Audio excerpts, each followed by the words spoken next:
ujian praktek bahasa Indonesia ini, saya akan membawakan sebuah cerita yang berjudul Batu Menangis.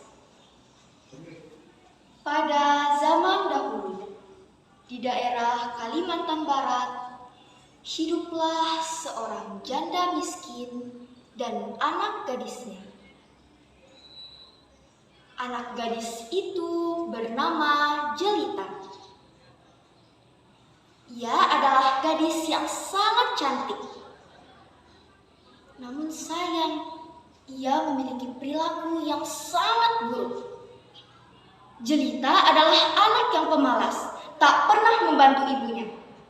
Kerjanya hanya bersolek setiap hari. Selain pemalas, Jelita juga sangat manja. Segala permintaannya harus dituruti, tanpa memperdulikan keadaan ibunya yang sangat miskin. Pada suatu hari, sang ibu mengajak Jelita untuk pergi ke pasar yang ada di desa. Sebelum pergi ke pasar, Jelita bersolek terlebih dahulu dan menggunakan baju yang sangat cantik untuk mendapatkan perhatian dari orang-orang jalan. Sedangkan ibunya menggunakan baju yang sangat kumuh dan sangat kecil. Lalu mereka berdua pergi ke pasar. Sesampainya di pasar, banyak orang-orang yang mengagumi akan kecantikannya Jelita. Lalu seorang pemuda mendekatinya dan berkata, "Hai gadis cantik, siapakah namamu?" "Nama aku Jelita." "Nama yang bagus. Lalu siapa yang ada di belakangmu itu? Apakah dia itu ibumu?" Namun, apa jawabannya teman-teman? "Hah? Dia? Ibuku?" "Bukan, dia ini pembantuku." Mendengar jawaban anaknya tadi, sang ibu merasa sakit hati. Namun ia masih dapat menahan diri. Lalu mereka berdua melanjutkan perjalanan. Saat di perjalanan, ada lagi seorang pemuda yang mendekatinya dan menanyakan pertanyaan yang sama. "Hai gadis yang manis, apakah yang di belakangmu itu adalah ibumu?" Bukan, dia ini pembantuku." Mendengar jawaban yang sama tadi, sang ibu tak dapat lagi menahan diri. Ia mengangkat kedua tangannya lalu berdoa kepada Tuhan yang Maha Kuasa.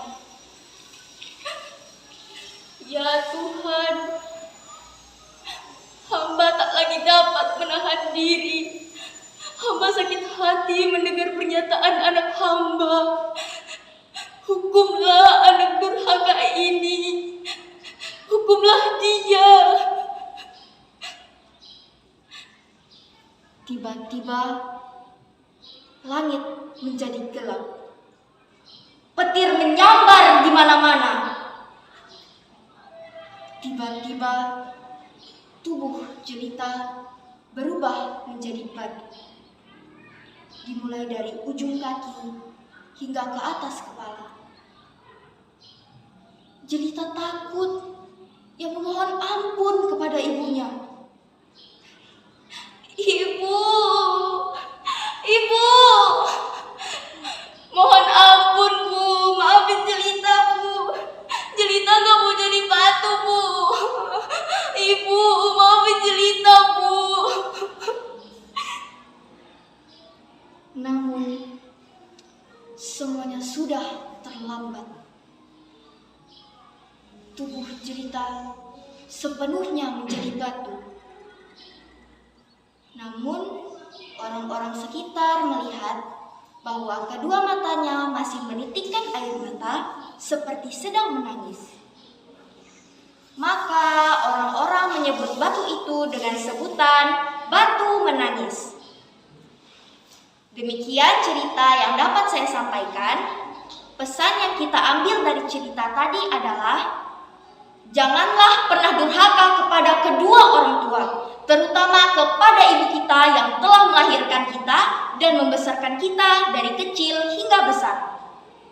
Karena apabila kita menyakitkan hati mereka, maka hukuman akan menanti.